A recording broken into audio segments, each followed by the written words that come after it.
नमस्कार, स्वागत है आप सभी का यूट्यूब चैनल पर। तो फ्रेंड्स, हम लोग क्लास 10th के खंड 1 के सारे चैप्टर देख लिए और ये हमारा खंड 2 है जिसमें कि हमें क्या पढ़ना है, जीविका, अर्थव्यवस्था और समाज के बारे में। तो इसमें हम लोग क्या देख रहे थे, तो भूमंडलीकृत विश्व का बनना, और इसको देखिए कितने भागों में मतलब बुक में दिया हुआ है। 4 भागों में तो इसको बांट दिया और फिर उन सभी को इस तरह से बांटा है। तो 19वीं सदी का हम लोग तकनीकों की भूमिका तक पढ़ चुके हैं। आज पढ़ेंगे रिंडरपेस्ट, मवेशी, ये सब मतलब आज सारे कंप्लीट कर देंगे। तो चलिए बढ़ते हैं अपने टॉपिक की तरफ। अगर कहीं पर गलती से मिस्टेक हो जाए तो प्लीज़ क्षमा कीजिएगा, और कहीं भी अगर एडवाइस देना हो तो इस कमेंट्स में ज़रूर करें। और फिर तो ये खंड 2 का हमारा दूसरा वीडियो है जिसमें पढ़ना है रिंडरपेस्ट यानी मवेशी प्लेग जो है किस प्रकार से दुनिया में फैला।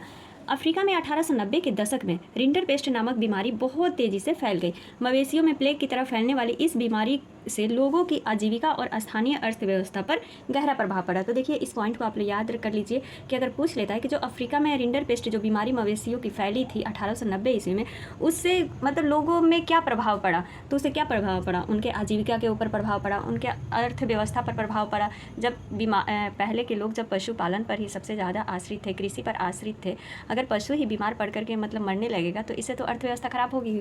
तो वहीं पर यहाँ पर कहा गया है कि स्थानीय अर्थव्यवस्था पर गहरा असर पड़ा। अब आगे की पॉइंट देखते हैं। फिर देखिए, प्राचीन काल से ही अफ्रीका में ज़मीन की कभी कोई कमी नहीं रही, जबकि वहाँ की आबादी बहुत कम थी। मतलब ज़मीन तो था लेकिन वहाँ आबादी क्या थी, बहुत कम थी।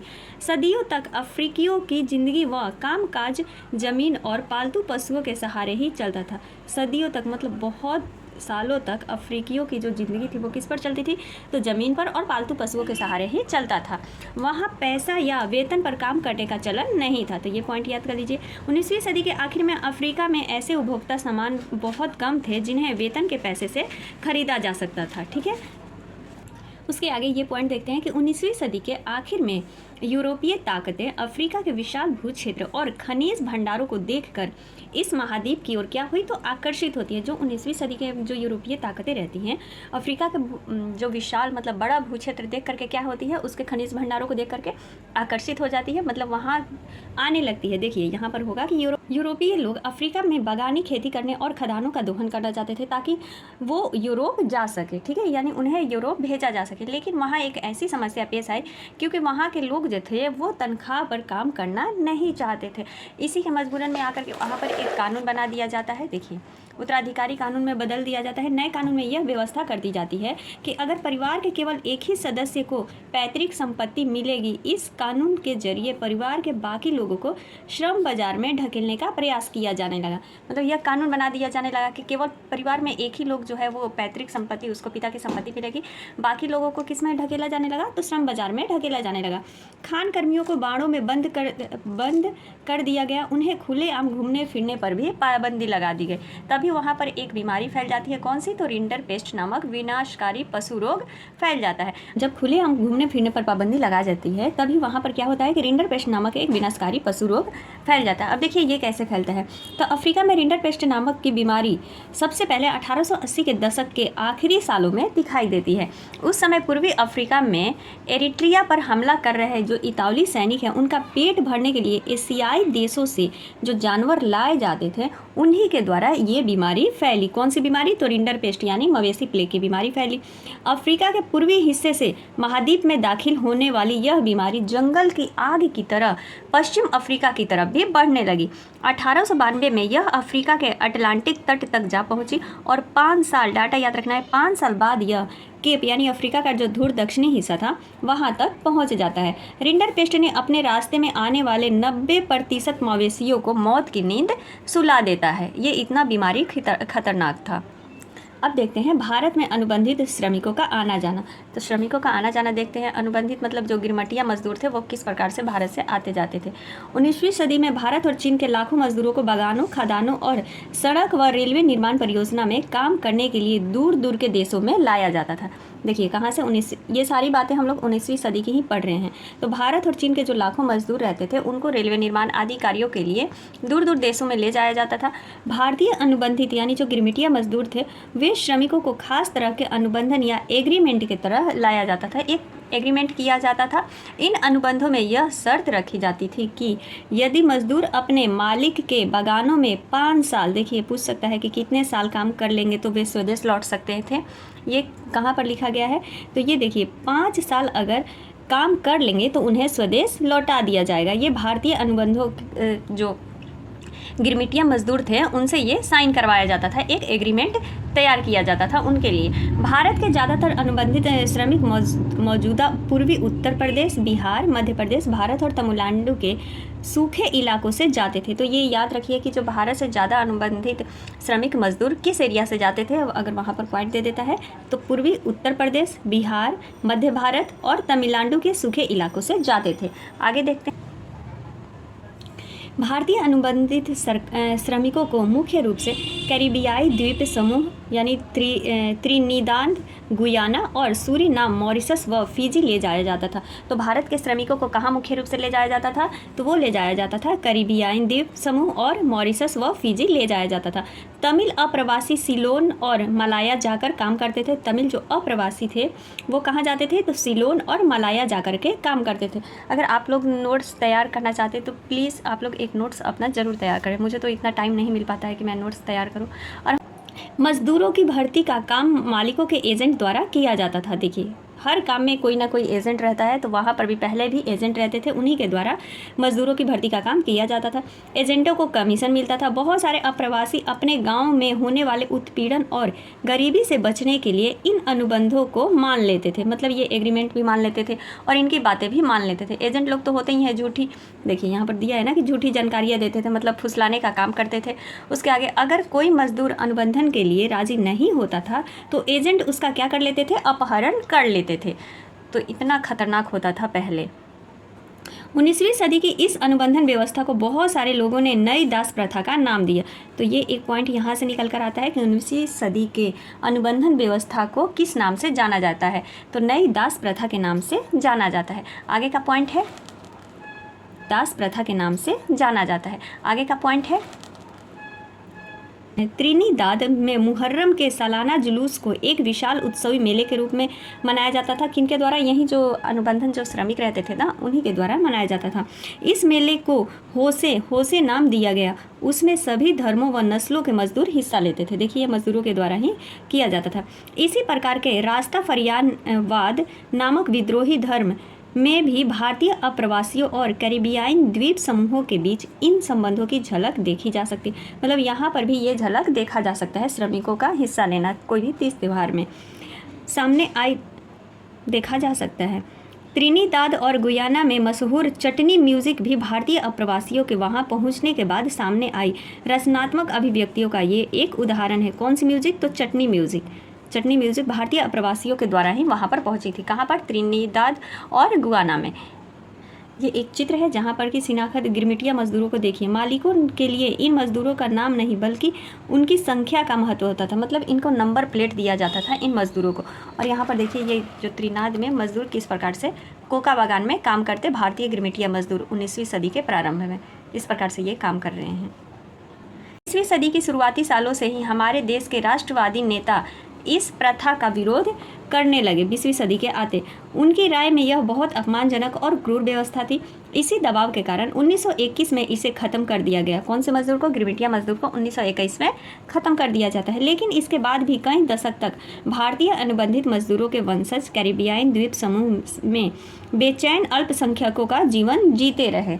मतलब फिर भी अगर ख़त्म कर दिया उसके बाद भी ये जीवन जीते रहे और वे लोग उन्हें कुली मानते थे। कहाँ के लोग, वहाँ के जो कैरिबियाई लोग थे उन्हें क्या मानते थे, तो कुली मानते थे, कुलियों जैसा व्यवहार करते थे। नेक्स्ट आता है हमारा विदेश में भारतीय उद्यमी। अब विदेश में भारतीय उद्यमी कैसे बने, क्या हुआ, इससे जुड़ा हम कुछ पॉइंट देखते हैं। तो देखिए विदेश में भारतीय उद्यमी, अफ्रीका में यूरोपीय उपनिवेशकारों के पीछे पीछे भारतीय व्यापारी और महाजन भी जा पहुँचते हैं। हैदराबादी सिंधी व्यापारी तो यूरोपीय उपनिवेशों में से भी आगे तक जा निकले। जो हैदराबादी सिंधी व्यापारी थे वो जो यूरोप वाले उपनिवेशक थे उनसे भी आगे निकले। 1860 के दशक में उन्होंने दुनिया भर के बंदरगाहों पर अपने बड़े बड़े एम्पोरियम खोल दिए। इन दुकानों में सैलानियों को आकर्षक स्थानीय और विदेशी चीज़ें मिलती थी। कौन सी दुकानों में? तो जो ये भारतीय लोग खोले थे बंदरगाहों में, एम्पोरियल खोले थे, वहाँ पर इनको हर तरह के आकर्षक स्थानीय और वस्तुएं, विदेशी वस्तुएं मिलने लगी। यह एक फलता फूलता कारोबार था, क्योंकि सुरक्षित और आरामदेह जलपोतों के आ जाने से सैलानियों की संख्या दिन पर दिन बढ़ने लगी थी। तो इस प्रकार से भारतीय जो उद्यमी थे वो विदेश में पहुँचे। नेक्स्ट आता है हमारा भारतीय व्यापार, उपनिवेशवाद और वैश्विक व्यवस्था। तो भारत, देखिए अब यहाँ से पढ़ते हैं कि भारत में जो पैदा होने वाली जो महीन कपास थी उसका कहाँ पर निर्यात किया जाता था? तो यूरोप देशों में निर्यात किया जाता था। औद्योगिकरण के बाद ब्रिटेन में भी कपास का उत्पादन बढ़ने लगा। औद्योगिकरण के बाद क्या हुआ है कि ब्रिटेन में भी कपास बढ़ने लगता है, और इसी कारण वहाँ के उद्योगपतियों ने सरकार पर दबाव डाला और कपास के आयात पर रोक लगा दी और स्थानीय उद्योगों की रक्षा करने लगे। मतलब वहाँ पर भी देखिए, ब्रिटेन में भी कपास उगने लगता है तो वो लोग क्या करते हैं कि आयात पर रोक लगा देते हैं। जो इधर से भारत से जो निर्यात होता था उस पर क्या हो जाता है? रोक लग जाता है। इसके फलस्वरूप 19वीं शताब्दी की शुरुआत से ही ब्रिटिश कपड़ा उत्पादक दूसरे देशों में भी अपने कपड़े के लिए नए नए बाजार ढूंढने लगता है। कपास से ही तो भाई कपड़ा उपड़ा ये सब बुनाई कताई होती थी, तो उसी से वो क्या करने लगता है? अब कपड़ों के लिए नया बाजार ढूंढने लगता है। सीमा शुल्क की व्यवस्था के कारण ब्रिटिश बाजारों से बेदखल हो जाने के बाद भारतीय कपड़ों को दूसरे अंतर्राष्ट्रीय बाजारों में भी भारी प्रतिस्पर्धा का सामना करना पड़ता है। यदि भारतीय निर्यात के आंकड़ों का अध्ययन करें तो पता चलता है कि सूती कपड़े के निर्यात में लगातार गिरावट का ही रुझान दिखाई देता था उस समय। तब 1800 के आसपास में निर्यात में सूती कपड़े का कितना था? 30% निर्यात था। 1815 में जो घट करके कितना होने लगता है, यानी 15% रह जाता है, और फिर 1870 तक यह अनुमान केवल 3% ही निर्यात रह जाता है, यानी दूसरे देशों में 3% ही केवल भेजा जाता था।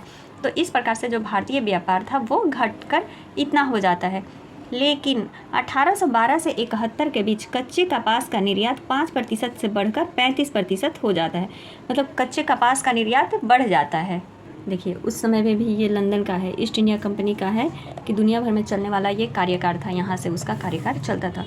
और उसके बाद आता है ये हमारा भारत का है, जो कि सूरत और उसके साथ बहने वाली जो नदी है को दूर दूर देखने वाला दृश्य है ये, ठीक है। एक फ़ोटो लगा दिया गया है। 17वीं सदी के दौरान और 18वीं सदी के शुरुआती सालों में सूरत पश्चिमी भारत से होने वाले समुद्री व्यापार का मुख्य केंद्र था।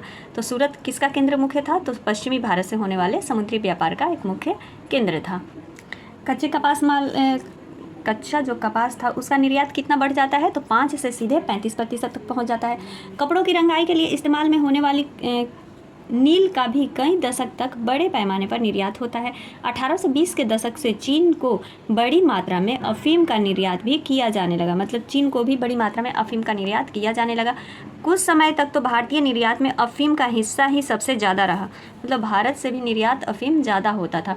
ब्रिटेन सरकार भारत में अफीम की खेती करवाती थी और उसे चीन को निर्यात करती थी। तो देखिए ब्रिटेनी जो लोग थे वो भारतीयों से क्या क्या करवाए हैं। अफीम के निर्यात से जो पैसा मिलता था उसके बदले चीन से वहाँ से उसी पैसे के बदले वो क्या मंगाते थे? तो चाय मंगाते थे। दूसरे पदार्थों का भी आयात किया जाता था। जो यहाँ से अफीम जाता था उसके बदले सामान वहाँ से आता था। 19वीं शताब्दी में भारतीय बाज़ारों में ब्रिटिश औद्योगिक उत्पादों की मांग बढ़ गई। भारत में ब्रिटेन और शेष विश्व को भेजे जाने वाले खाद्यान्न व कच्चे मालों के निर्यात में भी इजाफा होता है। ब्रिटेन से जो माल भारत भेजा जाता था उसकी कीमत भारत से ब्रिटेन भेजे जाने वाले माल की कीमत से बहुत ज़्यादा होती थी। मतलब ब्रिटेन से जो माल भारत में भेजा जाता था उसकी कीमत भारत से जो ब्रिटेन में भेजा जाता था ना उसकी ज़्यादा कीमत होती थी ब्रिटेन वालों की। भारत के साथ ब्रिटेन हमेशा व्यापार अधिशेष की अवस्था ही रखता था, यानी व्यापार में वो क्या मुनाफा का ही सबसे ज़्यादा अवस्था रखता था। इसका मतलब यह है कि आपसी व्यापार में हमेशा ब्रिटेन को ही फ़ायदा होता था। इसमें एक देश के मुकाबले दूसरे देश को होने वाले घाटे की भरपाई किसी तीसरे देश के साथ व्यापार में मुनाफा कमाकर की जाती थी। तो ब्रिटेन इसी प्रकार से ये कार्य करता था। कहीं दूसरे देश से अगर उसको घाटा होता था तो भारत से वो भरपाई कर लेता था। ब्रिटेन के व्यापार से जो अधिशेष हासिल होता था उसे तथाकथित होम चार्जेस का निपटारा होता था, यानी देसी जो खर्चे होते थे उसका निपटारा होता था। अब आता है महायुद्धों के बीच जो अर्थव्यवस्था की स्थिति कैसी थी, तो देख लेते हैं। अवस्था यानी महायुद्धों के बीच में अर्थव्यवस्था कैसी चल रही थी। तो देखिए यहाँ पर तो यही सब दिया गया है। यहाँ से शुरू करते हैं हम लोग। युद्धकालीन रूपांतर तो जैसा कि हम जानते हैं पहला विश्व युद्ध 2 खेमों में लड़ा गया था। एक था मित्र राष्ट्र यानी ब्रिटेन, फ्रांस और रूस था, और दूसरी तरफ कौन था? तो केंद्रीय शक्तियाँ जो थी जर्मनी हो गई, ऑस्ट्रिया हो गई, ऑस्ट्रिया हंगरी और ऑटोमन तुर्की था। अगस्त 1914 में जब युद्ध शुरू हुआ उस समय बहुत सारी सरकारों को यह लगता था कि यह युद्ध ज़्यादा से ज़्यादा क्रिसमस तक चलेगा, ठीक है, यानी कब शुरू हुआ था? अगस्त तक, और उनको लगता था कि सिर्फ दिसंबर तक चलने वाला है और ख़त्म हो जाएगा। पर यह युद्ध 4 साल चल गया, यानी 1918 में ख़त्म होता है ना, तो यह कितना चल गया? 4 साल चल गया। अब इसमें हम यहाँ पर देखते हैं कि यह पहला आधुनिक औद्योगिक युद्ध था। इस युद्ध में मशीन गनों, टैंकों, हवाई जहाज़ों और रासायनिक हथियारों का भयानक पैमाने पर इस्तेमाल किया गया था। कौन से युद्ध में? प्रथम विश्व युद्ध में। ये सभी चीज़ें आधुनिक विशाल उद्योगों की देन थी। युद्ध के लिए दुनिया भर से असंख्य सिपाहियों की भर्ती की जा रही थी। उन्हें विशाल जलपोतों व रेलगाड़ियों में भर भर के युद्ध के मोर्चे के लिए ले जाया जा रहा था। इस युद्ध में मौत और विनाश जैसी विभीषिका रची जा रही थी, मतलब बिल्कुल खूनी होली की तरह खेला जा रहा था। युद्ध में ये पॉइंट बिल्कुल याद रखिए कि युद्ध में 90 लाख से ज़्यादा लोग मारे गए और 2 करोड़ घायल हुए थे, तो संख्या याद रखना है। और फ्रेंड्स जो चौथा होगा ना उसको तो आप लोग बिल्कुल इग्नोर नहीं कीजिएगा, ये हमारा तीसरा है। और चौथा में क्या है? चौथा है विश्व अर्थव्यवस्था, जो कि मेन पॉइंट दिया हुआ है। चलिए इसमें बढ़ लेते हैं हम लोग। युद्ध के कारण दुनिया की कुछ सबसे शक्तिशाली आर्थिक ताकतों के बीच आर्थिक संबंध जो था वो टूट गया। युद्ध होगा तो आर्थिक संबंध, जब स्थिति खराब होगा तो संबंध तो टूटेगा ही। अब वे एक दूसरे से बदला लेने पर उतारू थे। इस युद्ध के लिए ब्रिटेन को अमेरिकी बैंकों और अमेरिकी जनता से भारी कर्जा लेना पड़ा। इसका फलस्वरूप क्या हुआ कि इस युद्ध में अमेरिका को कर्जदार की बजाय कर्जदाता देश मतलब बना दिया गया। अमेरिका से कर्ज लिया गया तो क्या हो गया? वो कर्जदाता हो गया, कर्ज देने वाला हो गया। अब देखते हैं इसमें हम लोग युद्धोत्तर में सुधार, यानी युद्ध में किस प्रकार से सुधार होता है। तो देखिए यहाँ पर ये पॉइंट है कि युद्ध से पहले ब्रिटेन दुनिया का सबसे बड़ा अर्थव्यवस्था था, यूरोप था, लेकिन युद्ध के बाद क्या होता है कि सबसे लंबा संकट उसी को झेलना पड़ता है। जितना ही वो बड़ा अर्थव्यवस्था वाला देश था यूरोप, उतना ही क्या हो जाता है, उसे उतना ही संकट झेलना पड़ता है युद्ध के बाद। जिस समय ब्रिटेन युद्ध से जूझ रहा था उसी समय भारत और जापान उद्योग विकसित होने में लगे थे। मतलब इनका उद्योग क्या हो रहा था? विकसित हो रहा था, भारत और जापान का। युद्ध के बाद भारतीय बाजारों में वाली वर्चस्व वाली स्थिति प्राप्त करना ब्रिटेन के लिए बहुत मुश्किल हो गया था। जिस प्रकार से पहले ब्रिटेन का अधिकार भारत पर था उद्योग के लिए, उस युद्ध के बाद अब वो स्थिति नहीं रह जाती है। युद्ध के खर्चे की भरपाई करने के लिए ब्रिटेन ने अमेरिका से जम कर कर्ज लिया, जिसका परिणाम यह हुआ कि युद्ध खत्म होने तक ब्रिटेन भारी विदेशी कर्जों में दब चुका था। तो ये सारे पॉइंट याद रखने हैं हम लोगों को। युद्ध के कारण दूसरा क्या है कि आर्थिक उछाल का माहौल पैदा हो गया, क्योंकि मांग, उत्पादन और रोजगारों में भारी इजाफा हो रहा था। जब युद्ध के कारण पैदा हुआ जो उछाल शांत होने लगा तो उत्पादन गिरने लगा और बेरोजगारी बढ़ने लगी। जब युद्ध शांत होगा, हर चीज़ चारों साइड से हानि होने लगेगा, जब हर चीज़ खत्म हो जाएगा तो क्या होगा? बेरोजगारी तो बढ़ेगी ही। अब आगे की पॉइंट समझते हैं। देखिए फ्रेंड्स, ये सिर्फ अभी हमारा रीडिंग वाला चल रहा है सीरीज़, और उसके बाद जैसे ही मार्केट में अच्छी कोई प्रैक्टिस सेट की बुक आती है तो हम लोग उसको लाइन से चैप्टर वाइज करेंगे। यहाँ पर अब इसको समझिए कि 1921 में हर 5 में से 1 ब्रिटिश मजदूर के पास काम नहीं था। रोजगार के बारे में बेचैनी और अनिश्चितता युद्धोत्तर वातावरण का अंग बन गई थी। रोजगार के बारे में क्या बन गया था? मतलब बेचैनी वाला, युद्ध वाला जो वातावरण था वो बन गया था 1921 ईस्वी में। बहुत सारी कृषि आधारित अर्थव्यवस्थाएं भी संकट में थी। उदाहरण के लिए जैसे गेहूं का उत्पादन क्या हो गया था, उसका भी हालत बहुत ख़राब हो गया था। युद्ध से पहले जो पूर्वी यूरोप विश्व बाजार में गेहूं की आपूर्ति करने वाला सबसे एक बड़ा केंद्र था। तो ये पूछ सकता है प्रश्न कि इसको समझिए कि युद्ध से पहले जो पूर्वी यूरोप था वो विश्व बाजार में गेहूं की आपूर्ति करने वाला सबसे बड़ा केंद्र था। तो गेहूं की वो आपूर्ति करने वाला सबसे बड़ा केंद्र कौन था? तो पूर्वी यूरोप था। युद्ध के दौरान यह आपूर्ति अस्त व्यस्त हुई तो कनाडा, अमेरिका और ऑस्ट्रेलिया में गेहूं की पैदावार अचानक बढ़ने लगी। पीछे हम लोग पढ़े थे ना कि ये लोग खेती करने के लिए क्या करते हैं? मजदूरों को ले जाते हैं और वहाँ पर बसाते हैं, जिससे कि वहाँ की जो पड़ती भूमि है उस पर खेती यानी अन्न उगाया जा सके। लेकिन जैसे ही युद्ध समाप्त हुआ, पूर्वी यूरोप में गेहूं की पैदावार सुधरने लगी और विश्व बाजारों में गेहूं की अति के हालात पैदा हो गए। अनाज की कीमतें गिर गई, ग्रामीण आय कम हो गई और किसान गहरे कर्ज संकट में फंस गए। तो ये सारे युद्ध के बाद इतनी सारी प्रॉब्लम आई थी। बड़े पैमाने पर उत्पादन और उपभोग, अब इसको देख लेते हैं कि अमेरिका में सुधार की गति यहाँ पर तेज हो रही थी। देखिए अब यहाँ पर है कि 20 के दशक की शुरुआती सालों में ही अमेरिका जो था वो अर्थव्यवस्था तेज़ी से तरक्की के रास्ते पर आ गया। किसका? तो अमेरिका का जो अर्थव्यवस्था था 20वीं सदी में तेज़ी से ऊपर आने लगा, यानी बढ़ने लगा। 1920 के दशक की अमेरिकी अर्थव्यवस्था एक बड़ी खासियत थी, बहुत उत्पादन का चलन था। कहाँ पर? अमेरिका में, मतलब बहुत उत्पादन हो रहा था 1920 के दशक में। बृहद उत्पादन की ओर बढ़ने का सिलसिला 19वीं सदी के आखिर में ही शुरू हो चुका था अमेरिका का, लेकिन 1920 के दशक में तो यह अमेरिकी औद्योगिक उत्पादन की विशेषता ही बन गया। कार निर्माता हेनरी फोर्ड बृहद उत्पादन के विख्यात प्रणेता थे। कौन? तो हेनरी फोर्ड थे, कार निर्माता थे। मतलब अमेरिका में क्या होने लगा? सबसे ज़्यादा विकसित उद्योग होने लगे, जिसके कारण यहाँ पर देखिए, यहाँ पर समझिए कि फोर्ड द्वारा जो अपनाई गई उत्पादन पद्धतियों को जल्दी ही पूरे अमेरिका में अपनाया जाने लगा। 20 के दशक में ही यूरोप में भी उनकी नकल की जाने लगी। कहाँ पर नकल की जाने लगी? तो 20वीं दशक में यूरोप में उनका नकल किया जा 1919 में अमेरिका में 20 लाख कारों का उत्पादन होता था, जो 1929 में बढ़ करके कितना हो गया? तो 50 लाख कार प्रति वर्ष से ऊपर जा रहा था, यानी उत्पादन इसका। ये डाटा याद रखें कि 1919 में कितना हो रहा था? 20 लाख कारों का उत्पादन हो रहा था, लेकिन 1929 में वहीं बढ़ करके कितना हो जाता है? तो 50 लाख कार प्रति वर्ष से ऊपर भी हो जाता था, मतलब उत्पादन। इसके साथ ही बहुत सारे लोग fridge, washing machine, radio, gramophone, मतलब आदि ये सभी चीज़ें भी बनने लगी और लोग खरीदने लगे। ये सारी चीज़ें कर्ज पर खरीदते थे और उनकी कीमत साप्ताहिक या मासिक, मतलब किस्तों में चुकाते थे लोग। अब इसके आगे 1920 के दशक में आवास एवं निर्माण क्षेत्र में आए उछाल से अमेरिकी संपन्नता का आधार क्या हो चुका था? तो वो पैदा हो चुका था, अमेरिकी संपन्नता का आधार पैदा हो चुका था। अब इसके आगे हम लोग देखते हैं कि मकानों के निर्माण और घरेलू ज़रूरतें की चीज़ें सब ये निवेश से रोजगार और मांग बढ़ती थी, तो दूसरे ओर उपभोग भी बढ़ता था। बढ़ते उपभोग के लिए और ज़्यादा निवेश की ज़रूरत थी, जिससे और नए रोजगार और आमदनी में वृद्धि होने लगे। 1923 में अमेरिका शेष विश्व को पूंजी का निर्यात दोबारा करने लगा और वह दुनिया में सबसे बड़ा कर्जदाता देश बन गया। 1923 तक अमेरिका द्वारा आयात और पूंजी निर्यात में यूरोपीय अर्थव्यवस्थाओं को भी संकट से उबरने में मदद मिली, तो इस पॉइंट को भी ध्यान में रखना है। 1929 तक आते आते दुनिया में एक ऐसी आर्थिक स्थिति आ गई, 1921 में आया था ना विश्व आर्थिक संकट जो उत्पन्न हो गया था। अब उसको देख लेते हैं। महामंदी, जो विश्व आर्थिक संकट उत्पन्न हुआ था।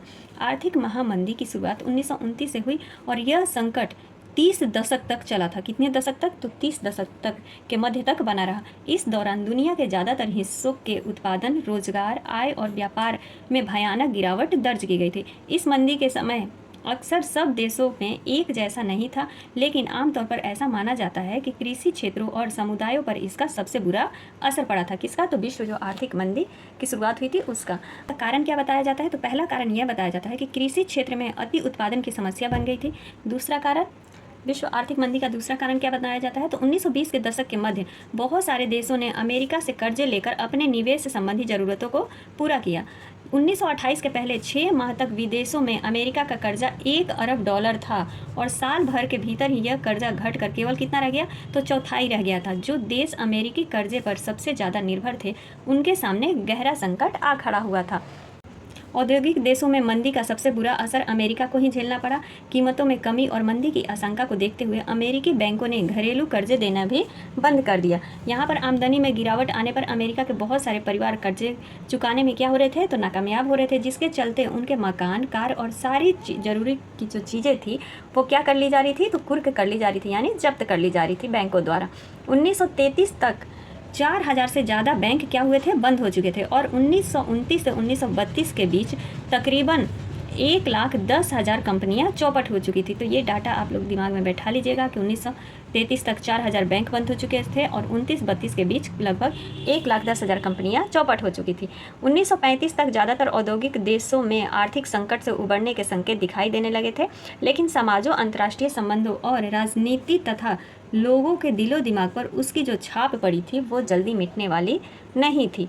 अब आता है हमारा पॉइंट भारत और महामंदी, यानी भारत किस प्रकार से महामंदी का असर हुआ या नहीं हुआ भारत में। तो देखिए, महामंदी से भारत पर क्या असर पड़ता है, इस बात को हम लोग यहाँ पर समझते हैं। 20वीं सदी की शुरुआत तक वैश्विक अर्थव्यवस्था कितने एकीकृत हो चुकी थी। दुनिया के एक हिस्से में पैदा होने वाले संकट की कपकपाहट बाकी हिस्सों तक भी पहुँच चुकी। महामंदी ने भारतीय व्यापार को भी फौरन प्रभावित किया और 1928 से 34 के बीच देश के आयात निर्यात घट कर लगभग आधे रह गए थे। जब अंतर्राष्ट्रीय बाजार में कीमतें गिरने लगी तो यहाँ भी कीमतें क्या हुई, नीचे आ गई। 1928 से 34 के बीच भारत में गेहूं की कीमत लगभग 50% गिर गई थी, तो मंदी का असर भारत पर भी पड़ रहा था।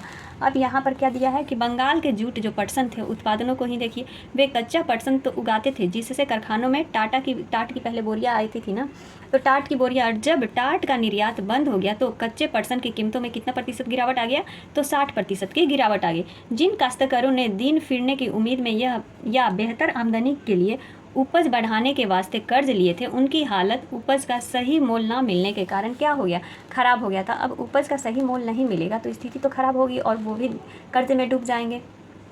पूरे देश में काश्तकार से भी ज़्यादा कर्ज में डूब गए। खर्चे पूरे करने के चक्कर में उनकी बचत खत्म हो चुकी थी। ज़मीन सूदखोरों के पास गिरवी पड़ी थी, जिनसे वो पैसा लिए होंगे उनके पास गिरवी पड़ी थी। जो भी गहने जेवर थे सब बिक चुके थे।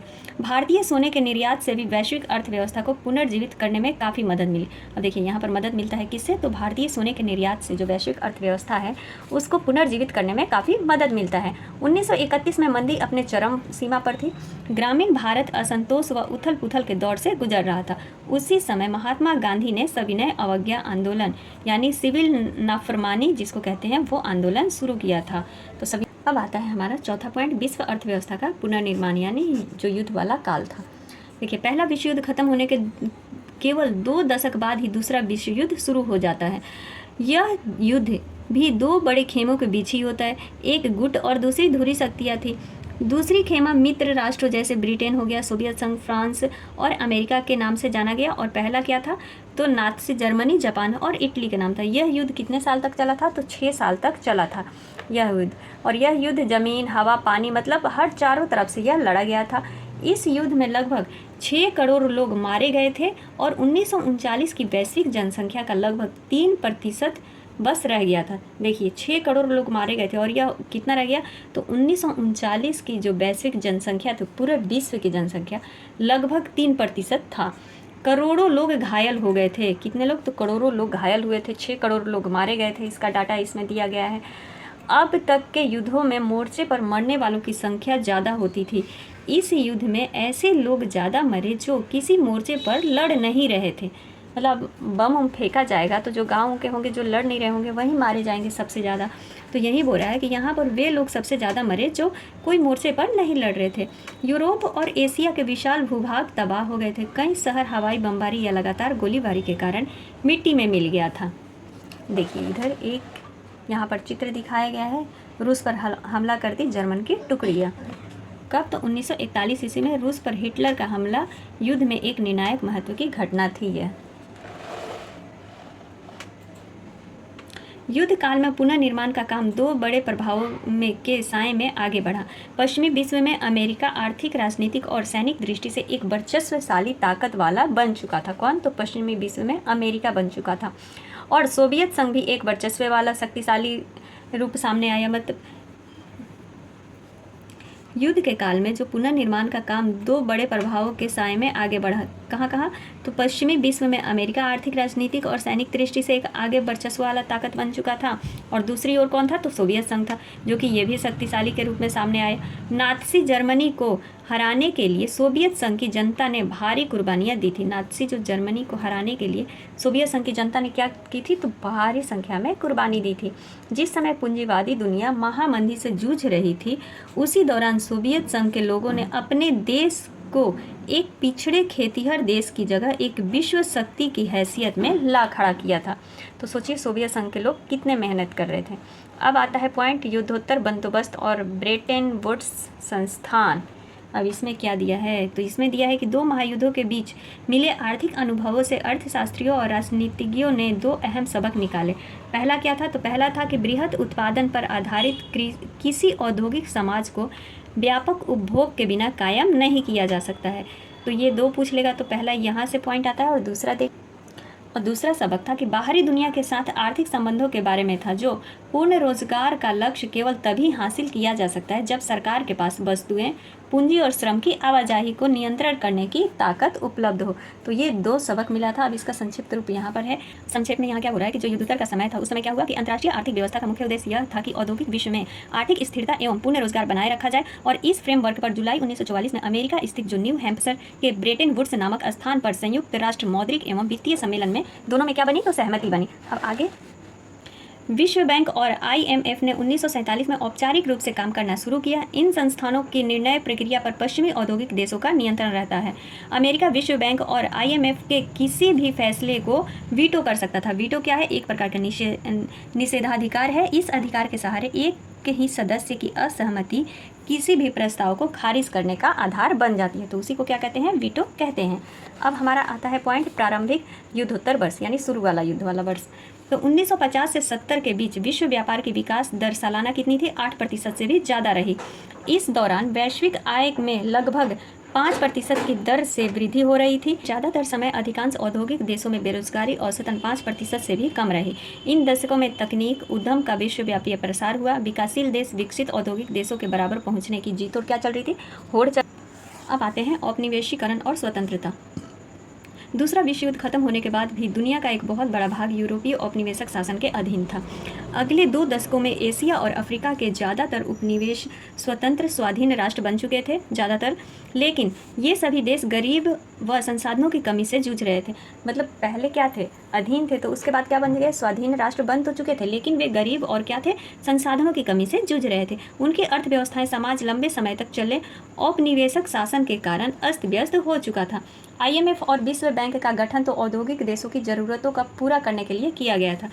तो ये ध्यान रखना है कि किसकी ज़रूरतों को, तो औद्योगिक देशों की ज़रूरतों को पूरा करने के लिए किया गया था। विनिमय दर, इस व्यवस्था के जरिए अंतर्राष्ट्रीय व्यापार की सुविधा के लिए विभिन्न देशों के राष्ट्रीय मुद्राओं को एक दूसरे से जोड़ा जाता है। मोटे तौर पर विनिमय दर को 2 प्रकार की होती हैं। विनिमय दर कितने प्रकार की, 2 प्रकार की होती हैं, स्थिर विनिमय दर और परिवर्तनशील विनिमय दर। स्थिर विनिमय दर क्या होती है, तो जब विनिमय दर स्थिर होती है और उनमें आने वाला उतार चढ़ावों को नियंत्रित करने के लिए सरकारों को हस्तक्षेप करना पड़ता है, तो ऐसी विनिमय दर को स्थिर विनिमय दर कहा जाता है। अब दूसरा क्या है, दूसरा है हमारा परिवर्तनशील विनिमय दर यानी लचीली विनिमय दर। इस तरह की विनिमय दर विदेशी मुद्रा बाजारों में विभिन्न मुद्राओं की मांग या आपूर्ति के आधार पर और सिद्धांततः सरकारों के हस्तक्षेप के बिना घटती और बढ़ती रहती है। तो ये क्या कहलाती है, ये परिवर्तनशील विनिमय दर कहलाती है। तो आज हम लोग का ये खंड 2 का पहला चैप्टर खत्म होता है और फिर हमारा कौन सा आता है, फिर आएगा औद्योगिकरण का युग। तो मिलते हैं अगली वीडियो में, तब तक के लिए आप सभी का दिल से धन्यवाद। Thank you.